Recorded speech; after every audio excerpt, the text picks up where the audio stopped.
तो हेलो साथियों, नमस्कार। स्वागत है आपका आपके अपने चैनल सक्सेस जंक्शन एक कदम सफलता की ओर में। मेरा नाम है अतुल शुक्ला और हम लेकर के आ गए हैं आपके लिए एमपीटेट वर्ग 3 पात्रता परीक्षा 2024 27 नवंबर सेकंड शिफ्ट का एग्जाम एनालिसिस 100% रियल प्रश्न ही आपको यहाँ पर देखने को मिलने वाले हैं और हर एक प्रश्न के बारे में डिटेल में आपको जानकारी देने वाले हैं। उससे पहले वीडियो को लाइक करके चैनल को सब्सक्राइब कर लीजिए, जिससे कि मध्य प्रदेश में होने वाली सभी भर्ती परीक्षाओं की पीडीएफ आप तक पहुंच सके और फ्री ऑफ कॉस्ट क्लासेस भी आप तक पहुंच सके। 30 नवंबर तक लगातार आपका एग्जाम एनालिसिस भी हम करवाने वाले, ठीक है। चलिए शुरुआत करते हैं। उससे पहले बता दें भाई, जिन लोगों की तैयारी बिल्कुल भी नहीं है लेकिन एग्जाम को क्वालिफाई करना चाहते हैं, कैसे भी करके एग्जाम क्वालिफाई हो जाए, उन लोगों को बता दें आप हमारी पीडीएफ मंगा सकते हैं।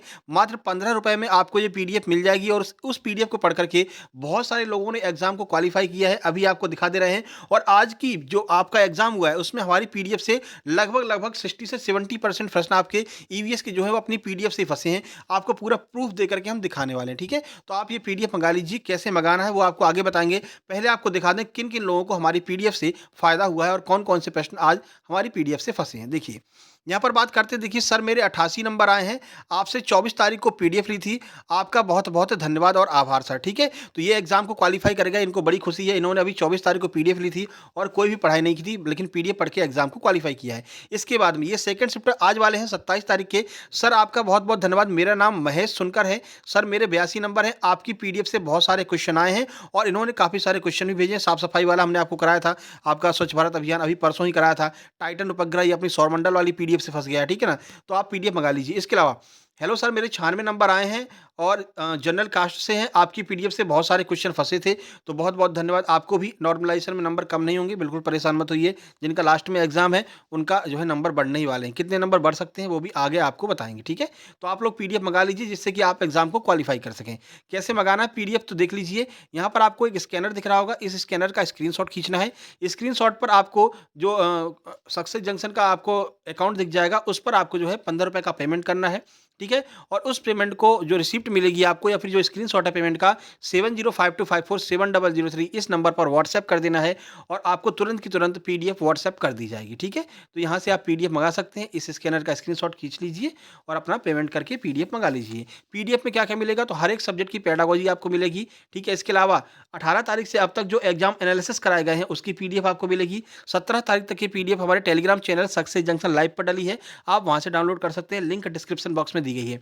बाकी जो भी मेन टॉपिक हैं जैसे सौरमंडल हो गया, अंतरिक्ष हो गया, चंद्रयान 1 2 3 हो गया, समावेशी शिक्षा हो गई, मिट्टियाँ हो गई, इन सब की हमने अलग से पीडीएफ बना रखी है। वो भी आपको इस 15 रुपए वाली पीडीएफ के साथ में मिल जाएगी। तो आप लोग पीडीएफ अपना मंगा लीजिए और बढ़िया से तैयारी करके जाइए।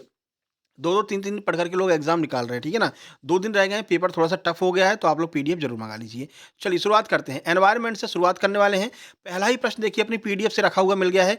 भारत में कुल कितने हॉटस्पॉट क्षेत्र हैं? हालांकि क्वेश्चन पूछा गया था इनमें से कौन सा भारत का हॉटस्पॉट क्षेत्र नहीं है, ठीक है। 4 ऑप्शन दिए गए थे, एक उनमें से अलग था, लेकिन हम आपको पूरा हॉटस्पॉट क्षेत्र के बारे में बता दे रहे हैं, कितने हैं, कहाँ कहाँ पर हैं, ठीक है।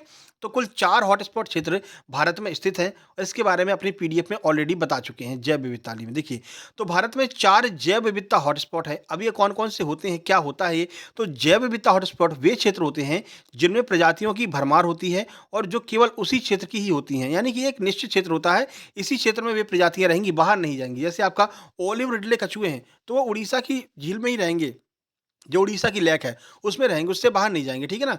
तो वो स्पेशल जगह होती है। इन हॉट स्पॉट में कई स्थानिक प्रजातियां होती हैं जो केवल उसी स्थान पर रहती हैं। भारत जैव विविधता से समृद्ध देश है। यह इंडो मालय इकोजोन में स्थित है। यह दुनिया के 35 जैव विविधता हॉटस्पॉट में से 2 इसमें शामिल हैं। जो आपका भारत है, भारत का जो हिमालय वाला स्थान है उसमें 2 जो जैव विविधता क्षेत्र हैं वो शामिल है। कुल मिलाकर के 4 हैं, अभी चारों के नाम बताएंगे। भारत के जैव विविधता हॉटस्पॉट की विशाल विविधता के कारण ये क्षेत्र मुख्यतः इस वजह से भारत में जैव विविधता है। क्यों है? देखिए घने जंगल हैं अपने पास में, सवाना घास के मैदान बिल्कुल अपने नज़दीक में हैं, उष्णकटिबंधीय और उपोष्णकटिबंधीय वन है अपने पास में, देश की सबसे बड़ी नदियां हैं, समृद्ध जलोढ़ मिट्टी है। इसकी वजह से जो अपना भारत है उसमें 4 जैव विविधता क्षेत्र पाए जाते हैं और जैव विविधता की दृष्टि से भारत एक समृद्ध देश है। कौन कौन से देख लीजिए। तो देखिए 4 हॉटस्पॉट है। पहला है आपका हिमालय, दूसरा है इंडो बर्मा क्षेत्र, तीसरा है पश्चिमी घाट और चौथा है सुंडालैंड जो अंडमान और निकोबार द्वीप समूह के आसपास में, ठीक है। तो ये 4 हॉटस्पॉट क्षेत्र अपने भारत में पाए जाते हैं। अब इनमें से आपके 4 ऑप्शन हैं, 4 में से आपका 3 दिया गया होगा, एक अलग कर दिया होगा, तो जो अलग है वही अपना आंसर हो जाएगा। अब रामसर स्थल भी आपसे पूछा जा सकता है, तो 2024 तक भारत में कुल 85 रामसर स्थल हैं, यह भी आपको याद रखना है। देखिए 2 टॉपिक बहुत ज़्यादा पूछे जा रहे हैं, एक तो आपका जैव विविधता हो गया, एक आपका जो स्वच्छता अभियान है। तो इनके ऊपर वीडियो अभी थोड़ी देर में हम बना देंगे, या तो आज रात में डाल देंगे 11-12 बजे के आस-पास, तब आप लोग देख लेना, या फिर कल सुबह देख लेना, जिनका कल सुबह एग्ज़ाम है 4-5 बजे, वो वीडियो ज़रूर देख कर के जाना, आपके 2-3 नंबर वहाँ से एक्स्ट्रा खिंच जाएँगे, ठीक है? अभी डाल देंगे थोड़ी देर में।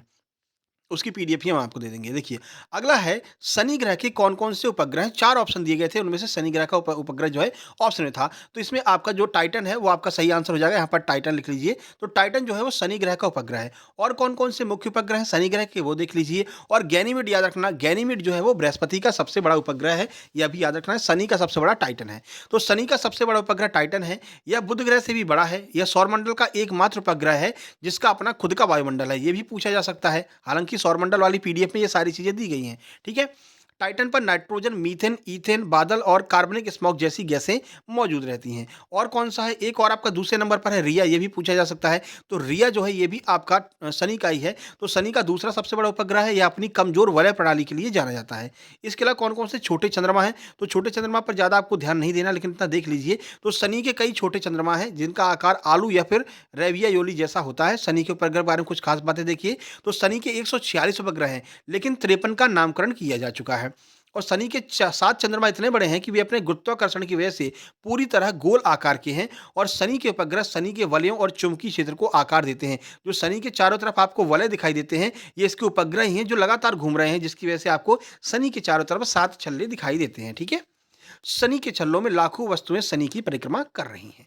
आगे देखिए, इनमें से कौन सा आंध्र प्रदेश का नाट्य है? तो आप जानते हैं कुचिपुड़ी ऑप्शन में दिया गया था। कुचिपुड़ी जो है वो आंध्र प्रदेश का नाट्य है। आंध्र प्रदेश के नाट्य के बारे में ऑलरेडी आपको बता चुके हैं। चलिए कुछ जानकारी देख लेते हैं कौन कौन से अन्य नाट्य हैं। तो सबसे पहले कुचिपुड़ी है। तो यह आंध्र प्रदेश का शास्त्रीय नृत्य है और भारत के 8 प्रमुख शास्त्रीय नृत्यों में से एक है। इसकी उत्पत्ति आंध्र प्रदेश के कुचिपुड़ी गांव से हुई थी। आगे देखिए, एक आपका कोलटम है। कोलटम भी आपका आंध्र प्रदेश का लोक नृत्य है। इसके अलावा बुट्टा बोम्बलू है, ये भी आंध्र प्रदेश के पश्चिमी गोदावरी क्षेत्र का लोक नृत्य है। इसके अलावा आपका बुर्रा कथा है, जंगम कथा के नाम से बुर्रा कथा को जाना जाता है। तो ये सारे जो लोक नृत्य हैं, ये आपके आंध्र प्रदेश के हैं।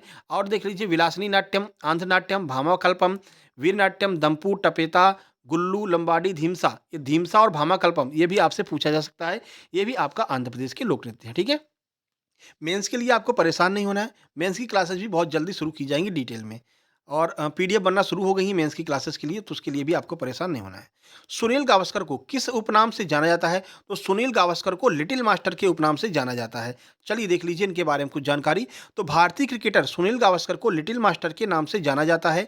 1970 के दशक में उनके कौशल को देखने के बाद कमेंटेटरों ने उनको यह नाम दिया था। सुनील गावस्कर पूर्व भारतीय कप्तान और लीजेंड क्रिकेटर थे। उन्होंने अपने कैरियर में कई ऐतिहासिक रिकॉर्ड बनाए हैं।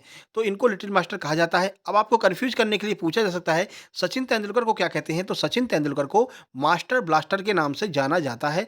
जरूर याद रखिएगा, आगे एग्जाम में पूछा जा सकता है। मास्टर ब्लास्टर किसे कहते हैं? सचिन तेंदुलकर को। अगला देखिए, ये भी अपने पीडीएफ से रखा हुआ मेरा भैया, भारत में साफ सफाई वाला।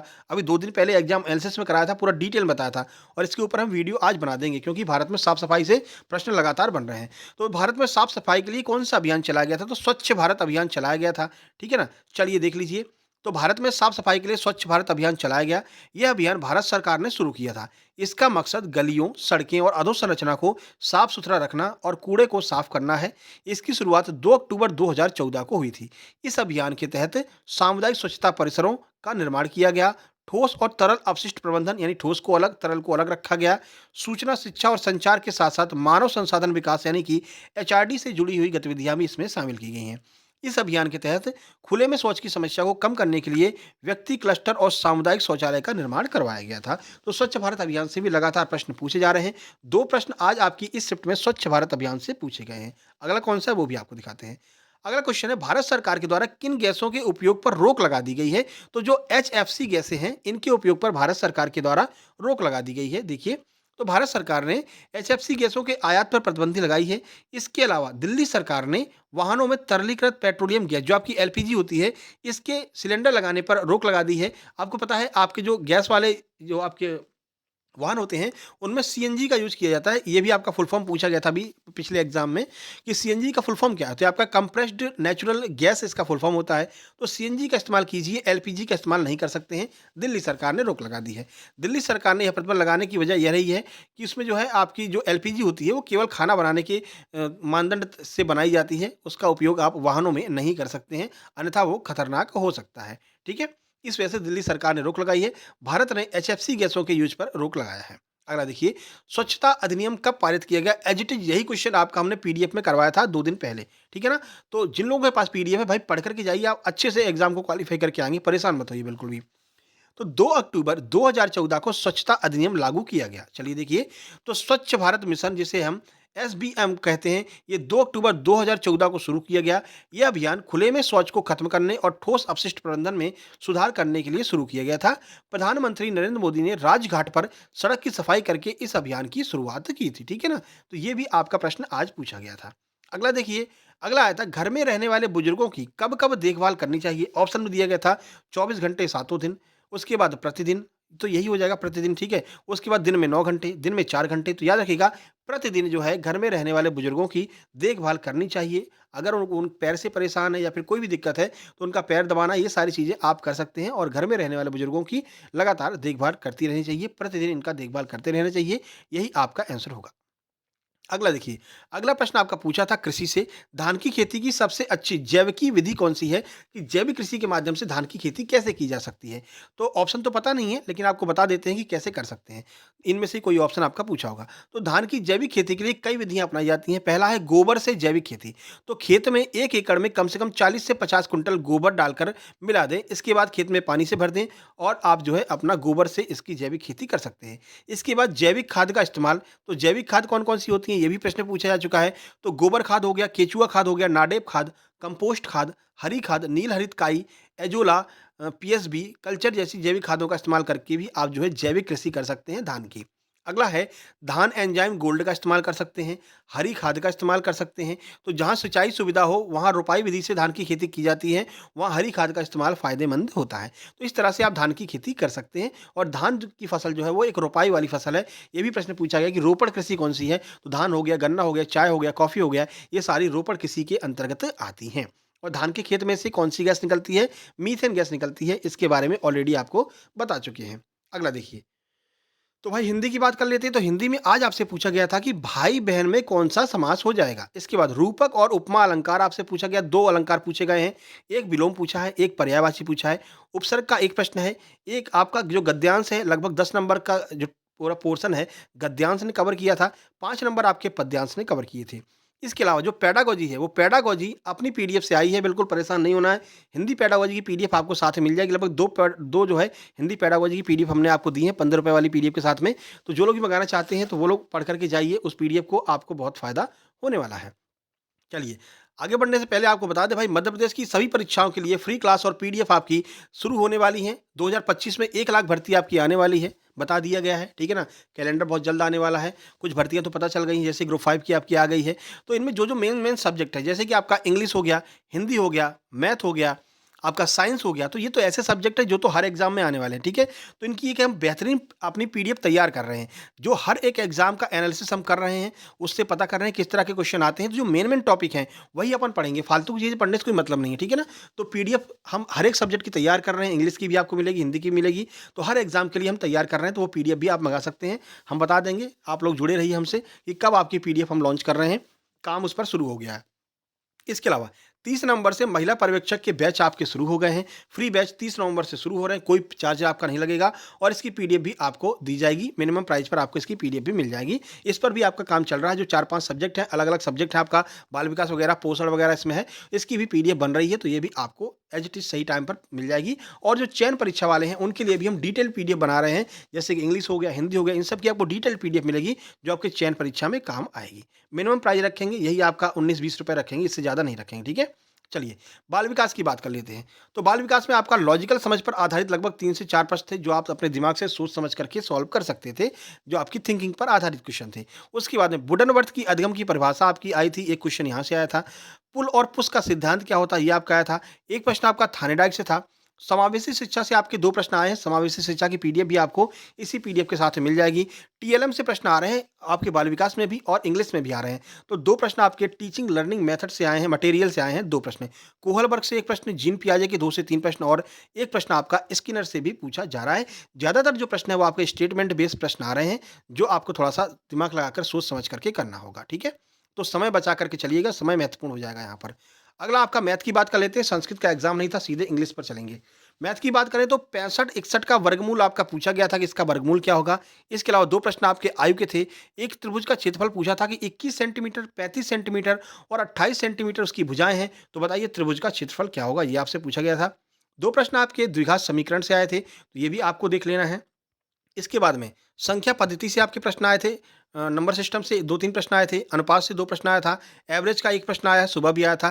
पेडागोजी के आपके जो है मैथ पेडागोजी, अपनी मैथ पेडागोजी वाली पीडीएफ से फँस रही है, उसके बाहर से नहीं आ रही, तो वो भी आप लोग मैथ पेडागोजी की पीडीएफ भी आपको इसी पीडीएफ के साथ में मिल जाएगी। गणित शिक्षण की अधिगम विधियाँ, ये भी अपनी पीडीएफ में ही मिल जाएँगी, ₹15 वाली साथ में, वो भी आप वहाँ से पढ़ के जाना। बाकी 2 प्रश्न बॉडमास के और चिन्ह परिवर्तन के 2 से 3 प्रश्न जो है देखने को मिल रहे हैं, तो इसकी भी प्रैक्टिस आप लोग करके जाइए। चलिए, इंग्लिश की बात करते हैं, तो इंग्लिश में आपका पैसेज आपका 10 नंबर का आया था, रविंद्रनाथ टैगोर जी के ऊपर आज का जो पैसेज था, वो इनके ऊपर पूछा गया था। तो रविंद्रनाथ टैगोर के बारे में अगर आप जानते होंगे, तो आपको पैसेज पढ़ने की आवश्यकता भी नहीं पड़ेगी। 3 से 4 प्रश्न जो हैं, वो आपके वैसे ही क्लियर हो जाएँगे। जैसे गीतांजलि के बारे में पूछा गया था, इनको कब जो है भारत रत्न मिला था, ठीक है ना? कब नोबेल पुरस्कार मिला था, 1913 मिला था, ये सब हमने जीके में पढ़ा रखा है, तो ये आप यहाँ से सॉल्व कर सकते थे।